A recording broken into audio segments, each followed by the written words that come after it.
నమస్కారం. City cable news కి స్వాగతం. ముందుగా ముఖ్యాంశాలు.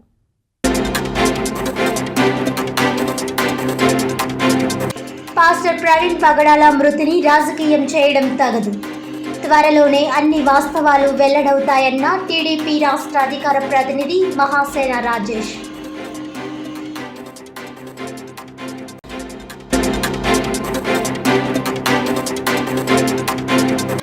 నాలుగు కోట్ల వ్యయంతో కాకినాడ ఆంధ్ర పాలిటెక్నిక్ లో నూతనంగా నిర్మించిన బిల్డింగ్ ను ప్రారంభించిన city MLA Vanamadi Kondababu, MLC కరి పద్మశ్రీ. భవిష్యత్తులో మరిన్ని నిధులతో అభివృద్ధి కార్యక్రమాలు చేపడతామని వెల్లడి.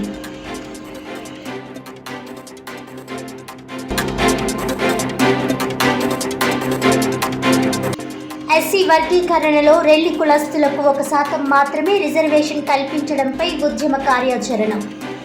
ఈ నెల 5న రెల్లిల పిఠాపురంలో మహాపాదయాత్రకు సిద్ధమవుతున్న రెల్లి కుల సంక్షేమ సేవా సంఘం.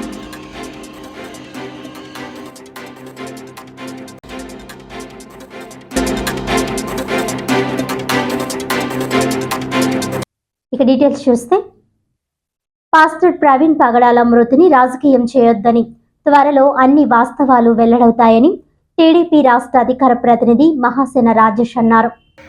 కాకినాడ సిటీ ప్రెస్ క్లబ్లో నిర్వహించిన మీడియా సమావేశంలో మహాసేన రాజేష్ మాట్లాడుతూ, ఆంధ్ర తెలంగాణలో పాస్టర్ ప్రవీణ్ పగడాల మృతి మిస్టరీగా మారిందన్నారు. ప్రవీణ్ మృతిపై పలు అనుమానాలు ఉన్న మాట వాస్తవమేనని, అయితే అది ప్రమాదవశాత్తు జరిగిందని భావిస్తున్నానని అన్నారు. ఇదే అవకాశంగా కొందరు రాజకీయ పార్టీల నేతలు శవ రాజకీయానికి తెరలేపారని ఆరోపించారు. ప్రవీణ్ పగడాల మృతిపై మాజీ ఎంపీ హర్ష కుమార్, జూపూడి ప్రభాకర్, కేఏ పాల్ రాజకీయం చేయాలని చూడడం సరికాదన్నారు. ఈ క్రమంలోనే క్రైస్తవ సంఘాలను పక్కదోవ పట్టిస్తున్నారని అన్నారు. పోస్టుమార్టం నివేదికలో ఎటువంటి అనుమానాస్పద గాయాలు ఏమీ లేవని డాక్టర్లు చెప్పడం జరిగిందని తెలిపారు. పాస్టర్ ప్రవీణ్ పగడాల మృతిపై ప్రతి ఒక్కరూ సంయమనం పాటించాలని, పోలీసులు పూర్తి స్థాయిలో దర్యాప్తు చేసి త్వరలో నివేదిక విడుదల చేస్తారని తెలిపారు. ఇది హత్య ఏమో అని చెప్పి ఆంధ్ర తెలంగాణలో ఉన్న క్రైస్తవులందరూ చాలా ఆందోళన చెందారు. వాళ్ళు ర్యాలీలు చేశారు, ప్రభుత్వానికి వినతులు అందించారు. అయితే ఈ సంఘటనని కొద్దిమంది కావాలని తప్పుదారి పట్టించడానికి ఇప్పటికి కూడా ప్రయత్నిస్తున్నారు. అలాంటి ప్రతి ఒక్కరికి కూడా తెలుగుదేశం పార్టీ అధికార ప్రతినిధిగా నేను తెలియజేసే విషయం ఒకటే. పోలీసు వారు కానీ ప్రభుత్వం కానీ ప్రతిరోజు మీకు చెప్తూనే ఉన్నారు, ఒకవేళ అది హత్య అని మీ దగ్గర ఏమైనా ఆధారాలు ఉంటే దయచేసి మీరు పట్టుకొచ్చి పోలీసులకు అందించండి, ఆ కోణంలో దర్యాప్తు చేస్తామని. పోలీసు వారు ఈ విషయం జరిగిన వెంటనే ప్రాథమికంగా ఇది రోడ్డు ప్రమాదంగా ఉందని వారు గుర్తించడం జరిగింది.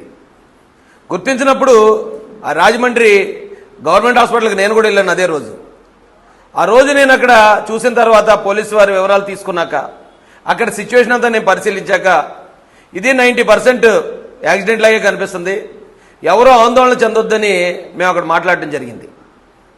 మరుసటి రోజు పోలీసు వారు ఇచ్చిన ప్రాథమిక సమాచారం మేరకు గౌరవ మంత్రివర్యులు నారా లోకేష్ గారు కూడా ట్వీట్ చేశారు. అయితే దీని మీద చాలామంది అనుమానాలు వ్యక్తం చేస్తున్నారు. కాబట్టి పాస్టర్ ప్రవీణ్ పగడాల గారు గతంలో కొన్ని డిబేట్లు చేశారు, ఆయన కొంతమంది శత్రువులు ఉన్నారు. కాబట్టి ఇది హత్యేమో అనే కోణంలో పోలీసు వారు దర్యాప్తు కూడా ప్రారంభించారు. దీన్ని అదునుగా తీసుకుని పాస్టర్ ప్రవీణ్ గారి మృతదేహాన్ని, ఇంకా డైరెక్ట్గా చెప్పాలంటే ఆయన శవాన్ని రాజకీయానికి వాడుకుందాం, స్వలాభానికి వాడుకుందాం అని కొంతమంది ప్రయత్నించారు.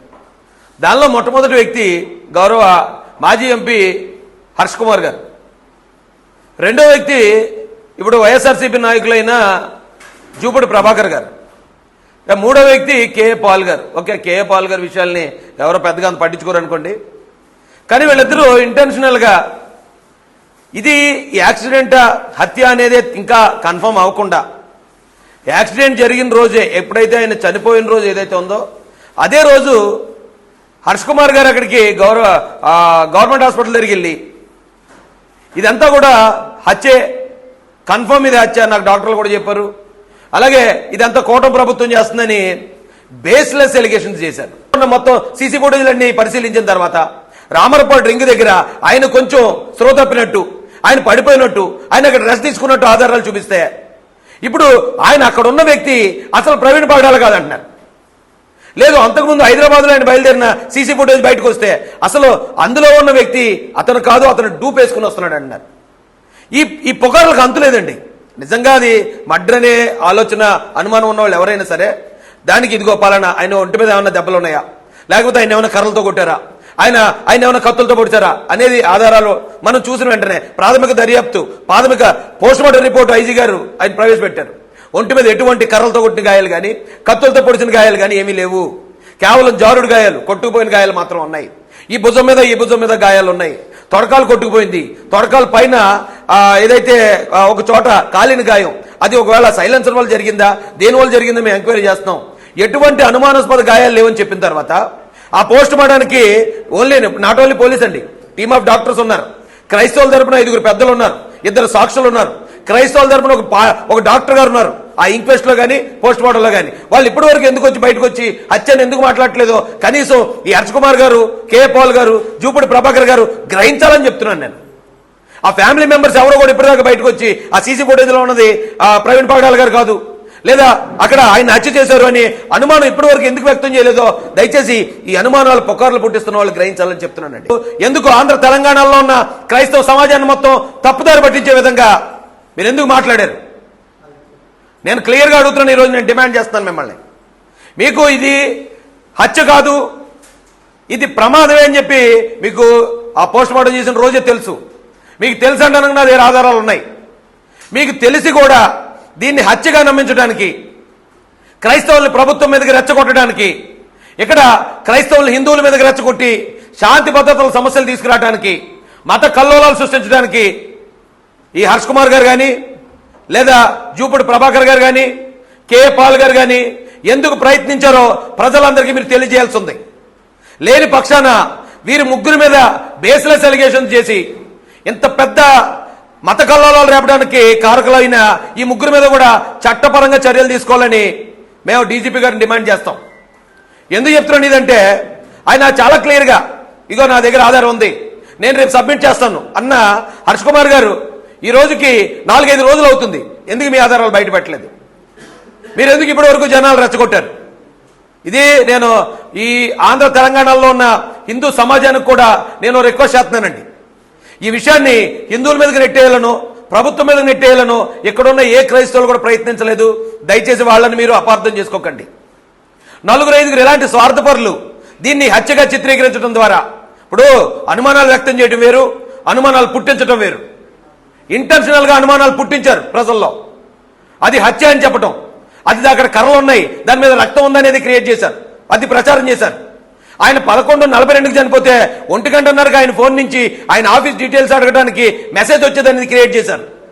వాళ్ళ భార్య గారిని తెలుగుదేశం అధికార ప్రతినిధి అయిన రాజేష్ మహాసేన బెదిరించాడు, బాడీని తీసుకెళ్లిపోవని బేస్లెస్ ఎలిగేషన్స్ క్రియేట్ చేశారు. ఇవన్నీ క్రియేట్ చేయడంతో పాపం అభంశుభం తెలియని క్రైస్తవులు అందరూ కూడా దాన్ని నమ్మారు. గౌరవ ఐజీ గారు, గౌరవ ఎస్పీ గారు వచ్చి ప్రెస్ మీట్ పెట్టి వాళ్ళు ఈ హెడ్ లైట్ అనేది ఎక్కడ పగలలేదు, పొట్టిపాటి నుంచి ఆయన హెడ్ లైట్ లేకుండా వచ్చాడు అనేది సీసీ ఫుటేజ్ ఆధారం చూపించారు. ఇక్కడ బండి పక్కకు దూసుకెళ్ళడం అనేది సీసీ ఫుటేజ్ ఆధారం చూపించారు. ఇలా ప్రతిదీ ఆధారాలు చూపించిన తర్వాత మరొక కొత్త అనుమానం. అయితే ఇక్కడ కాకపోతే విజయవాడలో చంపేశారు. విజయవాడలో 4 గంటలు ఎక్కడే ఆయన ఏమైపోతే తెలియదు కాబట్టి విజయవాడలో చంపేశాడు అని మరో పుకారు పుట్టించారు. కాకినాడ జిల్లా అనపర్తి నియోజకవర్గం పెదపూడి మండలం అచ్యుతాపురత్రయంలో గల పల్లాలమ్మ తల్లి ఆలయ వార్షికోత్సవ పూజలు ఘనంగా నిర్వహించారు. ఈ సందర్భంగా ఆలయ అర్చకులు పవన్ కుమార్ శర్మ మాట్లాడుతూ శ్రీ పల్లాలమ్మ ఆలయం వద్ద అమ్మవారి ప్రతిష్ఠ రోజును పురస్కరించుకొని అమ్మవారి వార్షికోత్సవం గణపతి పూజతో నిర్వహించడం జరిగిందన్నారు. తదుపరి అమ్మవారికి విశేష నదీ జలాలు, సముద్ర జలాలతో అభిషేకం నిర్వహించడం జరిగిందన్నారు. మహిళలు అందరూ ప్రతి సంవత్సరం ఈ కార్యక్రమంలో పాల్గొని గ్రామ రాష్ట్ర అభివృద్ధి కోసం దేశం సుభిక్షంగా ఉండాలని ఈ పూజా కార్యక్రమాలన్నీ చేస్తున్నామని తెలిపారు. ఈ కార్యక్రమంలో ఆలయ కమిటీ సభ్యులు, అధిక సంఖ్యలో భక్తులు తదితరులు పాల్గొన్నారు.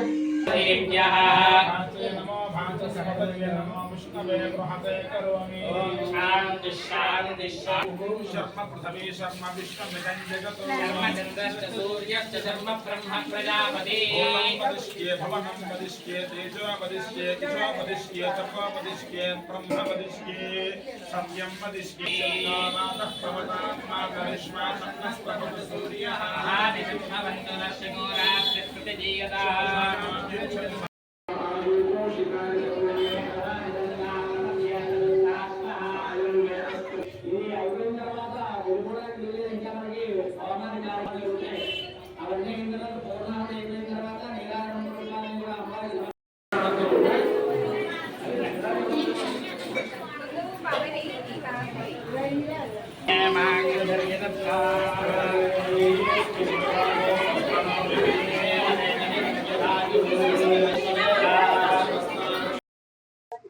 అయ్యా నమస్కారం. నా పేరు మర్ల పవన్ కుమార్ శర్మ. మా యొక్క పెద్దపూడి మండలంలో వేంచేసినటువంటి అక్షరాపురత్రయ గ్రామంలో శ్రీ శ్రీ శ్రీ పల్లాలమ్మ తల్లి ఆలయం వద్ద నేడు అమ్మవారి ప్రతిష్ఠ రోజు భాగంగా పురస్కరించుకుని అమ్మవారి వార్షికోత్సవం చేస్తూ ఉన్నాం.